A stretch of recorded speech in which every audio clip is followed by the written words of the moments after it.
I'd like to put on record my great honor and satisfaction in participating in this committee meeting. And every meeting that I missed, I felt sad that I'm not able to contribute to those particular acts or subjects that were being debated.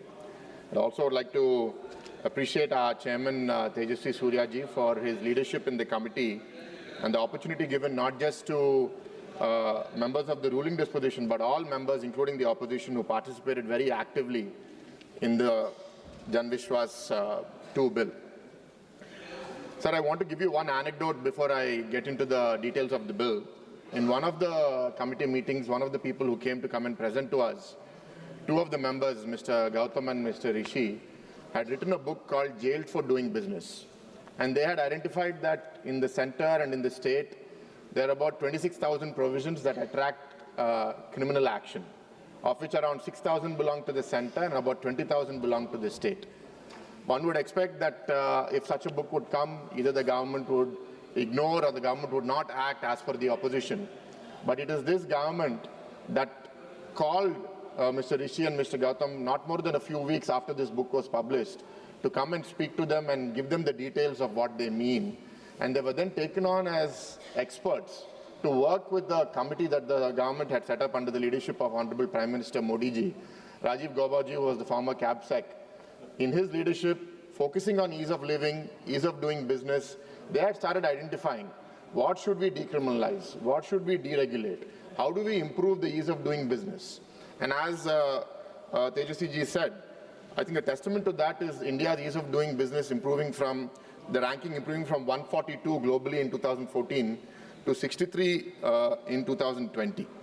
And this Jan Vishwas bill is not the first, sir. Many of the parliament members here in the previous Lok Sabha are aware that Jan Vishwas Act of 2023 had already done this work. About nearly 200 provisions were decriminalized at that point.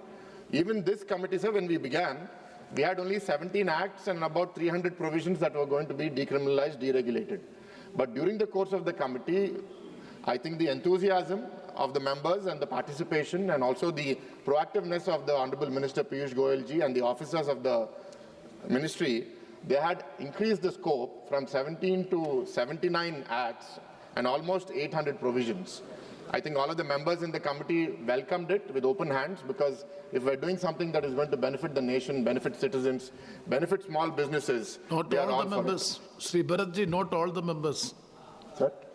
All the members have not supported it. All the members of the committee, sir. Oh, okay, okay. I understand, sir. All the members had participated fully. Yes, correct. You are correct. So, and similarly, sir, I think building on this inspiration in our state, Honorable Chief Minister Chandrababu Naidu ji also has now changed our slogan not just from ease of doing business to speed of doing business. What we can do in 2 years, how can we do it in 3 months, in 6 months? And I think it is this kind of actions that are bringing one of India's largest FDIs, actually the largest FDIs in Indian history, to Visakhapatnam, my constituency, sir, Google's largest data center investment, and many more investments, which I will not be talking about today. So this 6,000 offences spread across 420 central laws. Today, Jan Vishwas 2 is decriminalizing, as I said, about 800. But this is a continuous journey, and we will keep getting more and more deeper into this. And there are some things which are very disproportional. So I'll give an example. If you conceal the birth of a child, you're punished with 2 years of imprisonment. That is a offense. But while you are counterfeiting a property mark, the offense is the same. So these are these technical inconsistencies where there is disproportionate punishment proposed for things which don't make sense. So I want to give an example of what incentives, perverse incentives have on society. I had been reading about this. In London, in the UK, they had, I think, a rat problem at some point, and they said, how do we stop this problem? They said, we'll give a penny for every dead rat that you bring to us. This should have led to rats going down in the city, but actually the number of rats in the city went up. What happened is people started rat farms and they started breeding rats so that they can make money on bringing dead rats. So these kinds of incentives that are, or disincentives that are being created by these laws have to be looked at and have to be changed. Today our judiciary is bearing the burden of this, sir. There are 5.49 crore pending criminal cases in this country, and a significant number of these are not necessarily serious crimes. But these minor procedure violations are preventing those who truly deserve justice to not get it and get delayed. So I think it's very welcome, sir. We're very happy that this kind of work is happening and litigation is being reduced, cost is being reduced on society. And I want to ensure that I mention it here, especially to the opposition who have raised some concerns. Just because we are decriminalized something does not mean that we are letting people go. When a fine is being changed to penalty, the fine may have been 500 rupees. Today, the penalty is becoming 5,000 rupees. Only the process of it going through the judiciary is being changed.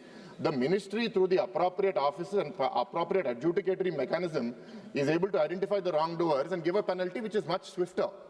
And the fear of criminal action, fear of jail is being removed. But let me also say that if there's any provision that has been proposed to be decriminalized, members of the committee felt that it should not be decriminalized. All of us have stood our ground and ensured that those provisions continue to attract criminal provisions. And where we felt the penalty amounts are disproportionate to the mistake or the crime that is happening, we said that the penalty amounts have to be proportionately increased. I'm thankful that many of the ministries have come back and have changed the value. I want to thank all of the members of the opposition who participated in the committee vibrantly, gave their feedback based on their sectoral experience, based on their regional experiences, and it was very welcome. I think some of the things have also been subsumed into the BNS Act. So it was a moot point. They didn't need to be there in the specific acts because BNS was covering many of these things. So these kinds of efficiencies are very welcome, sir.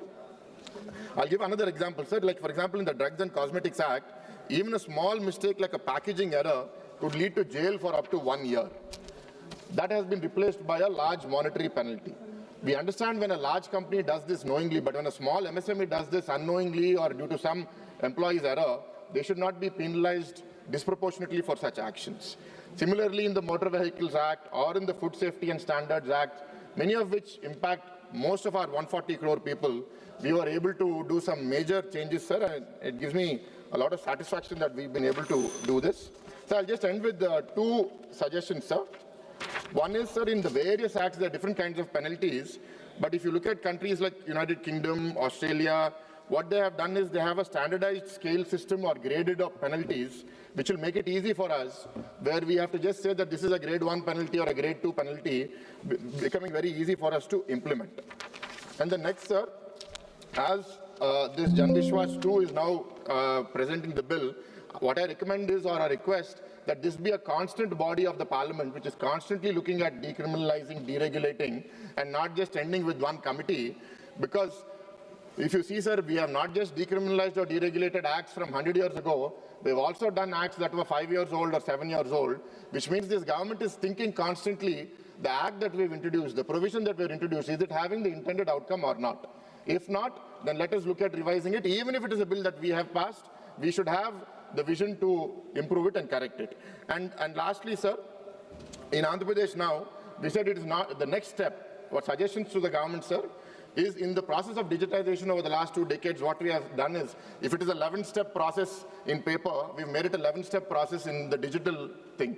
But why should it be 11 steps? Why can't it be done in 2 steps? Why can't it be done in 3 steps? Governments, departments need to think about redesigning, rethinking steps, reducing ambiguity, reducing opportunity for rent seeking. I think this will make things so much more easy for doing business and for living in India. Thank you very much. I want to end, sir, by thanking all of the officers, civic society who's come forward with suggestions, fellow MPs in the committee, our chairman Tejasvi Suryaji, our Honorable Minister Piyush Goyalji, and the leadership of our Prime Minister Narendra Modi ji, without whom I think all of this would not have been possible the way it has happened. And I'm grateful for this opportunity to speak on this. Thank you.